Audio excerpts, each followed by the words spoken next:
নমস্কার বন্ধুরা, আমার নাম বুড়ি। বুড়িস কিচেনে জানাই আপনাদেরকে স্বাগত। বন্ধুরা, এতদিন গরমের পর আজকে একটু স্বস্তির নিঃশ্বাস ফেললাম।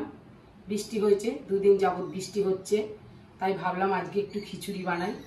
আজকে আমি বানাবো গোবিন্দভোগ চালের খিচুড়ি। তো দেখুন কিভাবে আমি এই খিচুড়ি বানাচ্ছি। খিচুড়ি বানানোর জন্য আমি নিয়ে নিয়েছি 250 গোবিন্দভোগ চাল। চালটাকে আমি ধুয়ে নিয়েছি।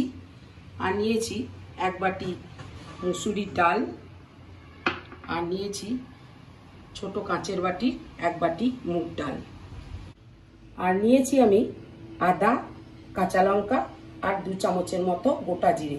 এটা আমি পেস্ট করে নেব। কড়াইয়ে আমি সরষের তেল নিয়ে নিয়েছি। সরষের তেল গরম হয়ে গেলে আমি এক এক করে সবজিগুলি ভেজে নেব।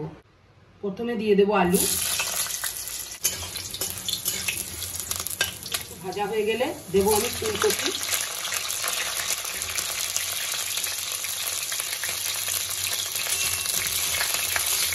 এবার দিয়ে দেব আমি বেগুন, আর একই সঙ্গে দিয়ে দেব আমি বরবটি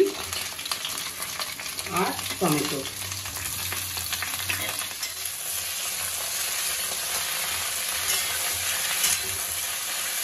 সবজি মোটামুটি 30% মতন ভেজে নেওয়ার পর দেব আমি মুগ ডাল।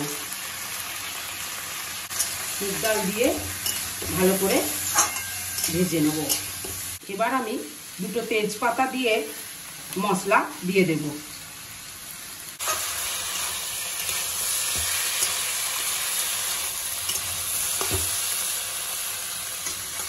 মশলা দিয়ে 2 মিনিটের মতো কষিয়ে নিয়ে দিয়ে দেবো আমি নুন আন্দাজ মতো, আর দেব 1 চামচের মতো হলুদ, আর দেব 1 চামচের মতো চিনি। সবজি মশলা মোটামুটি 80% মতো কষানো হয়ে গেছে।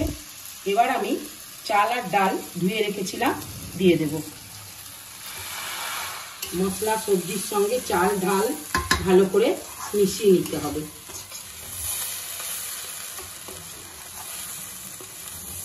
চাল ডাল কষিয়ে আমি নামিয়ে রেখেছি। হাঁড়িতে এবার নিয়ে নিয়েছি আমি জল। জল গরম হয়ে গেছে। এবার আমি চাল ডাল সমস্ত কিছু সবজি দিয়ে দেব। এবার আমি ভালো করে নাড়াচাড়া করে নিয়ে ফুটে ওঠার জন্য আমি ঢাকা দিয়ে দেব।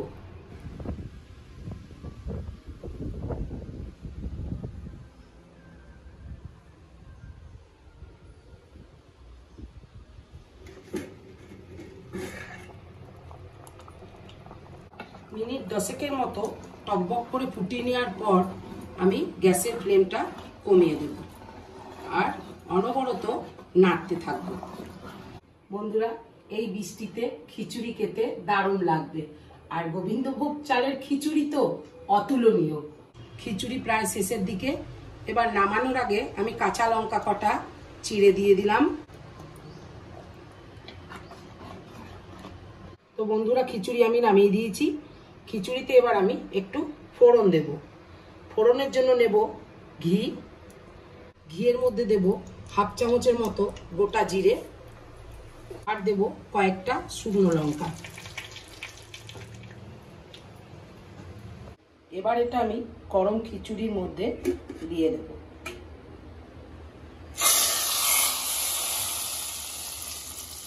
দিয়ে পরে একটু সমস্ত খিচুড়ির সঙ্গে মিশিয়ে দেব।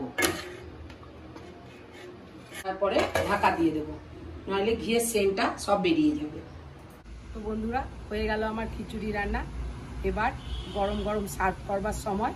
তো বন্ধুরা, এইভাবেই আপনারা বাড়িতে বানান আর কমেন্ট করে আমাকে জানান যে কেমন হয়েছে। তো আবার কোনো একদিন দেখা হবে একটি নতুন ভিডিও নিয়ে।